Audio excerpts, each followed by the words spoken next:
Hey y'all, I am Wilson Peak. I'm 51 years old. I am a white gay cisgender male. I am a Corcoran real estate agent in New York City, and I'm single after a long relationship with a successful, super stylish boyfriend ended. I've navigated the stages of gay romantic grief: denial, anger, grinder, rebounds, acceptance, and back to grinder again. In Uncoupled, Neil Patrick Harris is Michael. He's 50 years old. He's a white, gay, cisgender male. He is a real estate agent in New York City, and he's single after a long relationship with a successful boyfriend abruptly ends. And he's also thrust into the 5 stages of modern gay romantic grief: denial, anger, grinder, rebounds, acceptance, and back to grinder again. So here's my first thought, me being, an expert and all on thrusting in modern gay romantic grief. The first person I thought of while watching Uncoupled was Diane Keaton. I adore Diane Keaton, one of my favorite actors ever. But I kept imagining Diane Keaton instead of Neil Patrick Harris in the role of Michael, the suddenly single gay man in his 50s. You see, the aesthetic of Uncoupled reminds me very much of the aesthetic of the brilliant writer and director Nancy Meyers. The elegantly affluent interiors of Uncoupled recall the interiors of Something's Got to Give. So, unable to stop myself, I started imagining Diane Keaton in the role of Michael instead of Neil Patrick Harris. And for the first few episodes, her casually neurotic older woman trope fit like a latex glove. Now, Diane Keaton as Michael is not necessarily a deal breaker. She's a comic genius, and I love the Nancy Meyers coastal grandma aesthetic. But I did not turn on the TV to watch a gentle gay romantic comedy with Diane Keaton. I wanted to watch Neil Patrick Harris get on all fours and douche before a date. So did I get my wish? Or is Uncoupled Diane Keaton does grinder?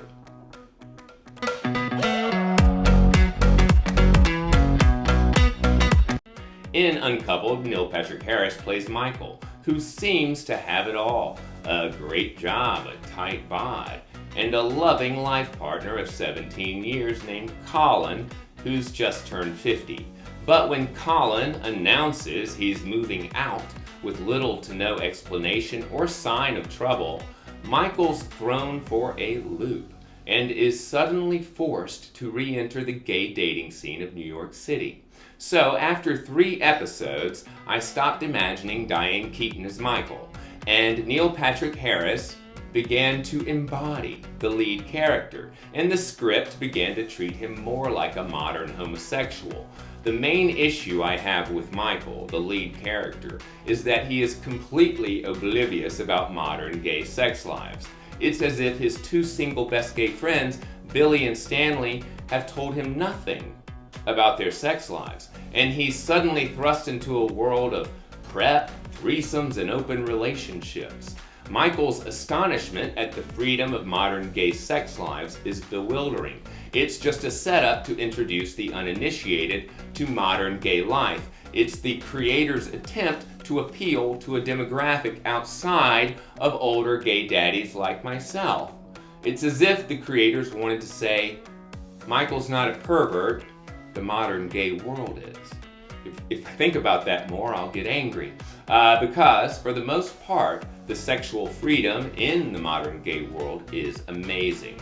But the first few episodes of Uncoupled come across as if they were written by people who have not had sex, watched porn, or even lusted after someone outside of their relationship in 2 decades. And Michael's lack of awareness reminded me in a very bad way of the brain transplants that were given to Carrie, Charlotte, and Miranda of Sex and the City. Those women re-emerged in And Just Like That, and a decade of progress had been erased from their minds. Their idiocy regarding pronouns is completely out of touch with the progressive cisgender women of New York City that they once were. Michael, on a lot of levels, seems completely illogically out of touch with modern gay sex lives, and he certainly doesn't understand that being a daddy is awesome. Gay daddies are more popular than ever before. Gay men are seen as sexually desirable into our 70s if you keep it together. I should know. Aside from real estate and movies, being a gay daddy is another area of my expertise. So by all rights, Uncoupled was written with guys like me in mind, but not totally. Uncoupled was produced by Darren Star, the same producer as Sex and the City, Younger, and Emily in Paris, and Jeffrey Richman of Modern Family. And so you begin to see how the Diane Keaton does grinder metaphor emerges. I do believe writing Modern Family might have hindered Reichman's ability to write with any sauciness about modern gay life. Thank God the characters don't have babies. I wouldn't have been able to handle that. The creators of Uncoupled have tried to appeal to all audiences. Neil Patrick Harris even said he was worried about the show being a niche show that only gay men of a certain age would relate to. What's the problem with creating a show that only gay men of a certain age would relate to, Neil? We might judge you if you got it wrong. We're gonna judge you either way. You're one of our own. Uncoupled is not as bawdy or truthful or as authentic as I would like, and therefore I believe Uncoupled is a lot less funny than it could be. New York City real estate is the only porn, although the writers do take the time to have a hot guy talk about how pretty Neil Patrick Harris's penis is. It's supposed to be very pretty. I finally embraced Michael, not because he has a pretty penis, which we would have seen in an authentic show about gay men. No, I did not embrace Michael because he has a pretty penis, but because he gets told off by his therapist.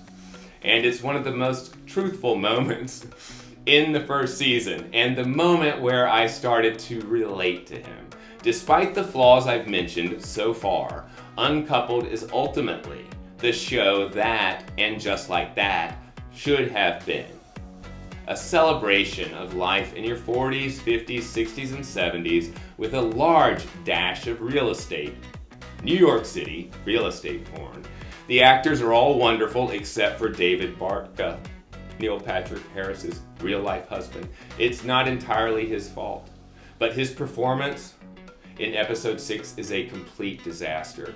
He plays a character named Jerry, but his character's motivations and behavior indicate that he may suffer from a personality disorder, and he's sort of a punchline. I'll get back to episode 6. Aside from that, the actors playing Michael's best friends are all wonderful and welcome presences. Tisha Campbell is very funny as Michael's real estate partner. Suzanne, she's a single mom in search of love. Her perspective, for the most part, seems right on. However, I'm not a single mom. I definitely want more of her on the dating scene and less of her being defined by her relationship with her child. Although she has a cool modern family relationship with her kid.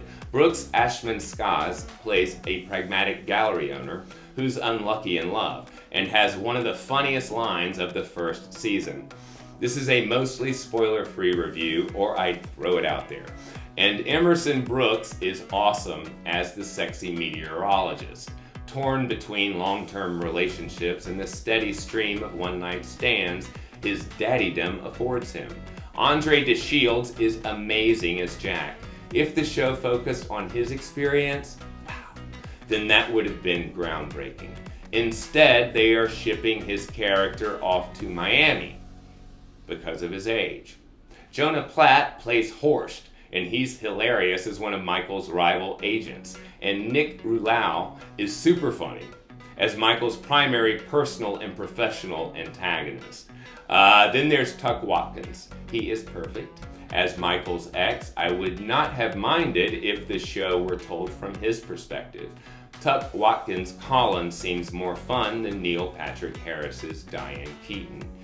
My absolute favorite, though, is Marcia Gay Harden as Claire, a very wealthy woman going through a divorce. She does not disappoint, despite being handed some dialogue that's just a little more plausible, a little more above grade than those the former Sex and the City gals received in And Just Like That.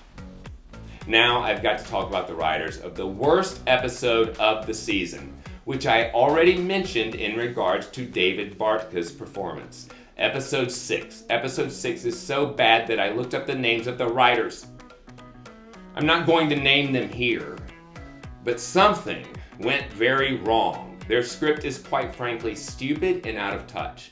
David Bartka's character was one of the casualties of their writing. I hit the pause button and I thought to myself, these writers have never had gay sex.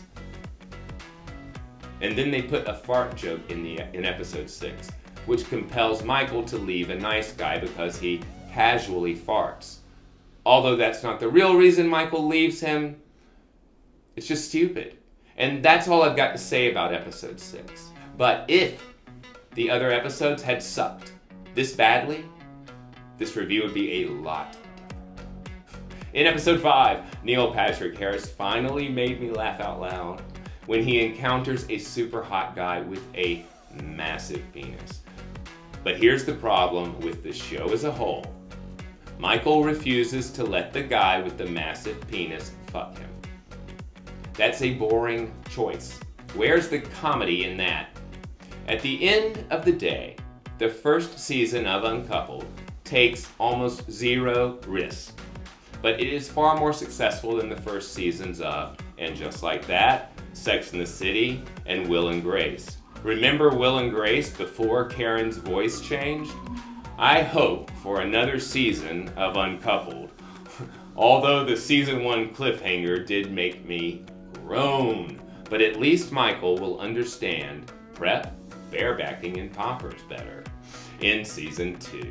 I give Uncoupled 4 stars out of 5 because it's short and it has the potential to improve. And the New York City real estate porn is awesome. Alright y'all, if you're looking for some real estate in New York City, look me up at Corcoran in Chelsea. And until next time, always remember, living well is the best revenge.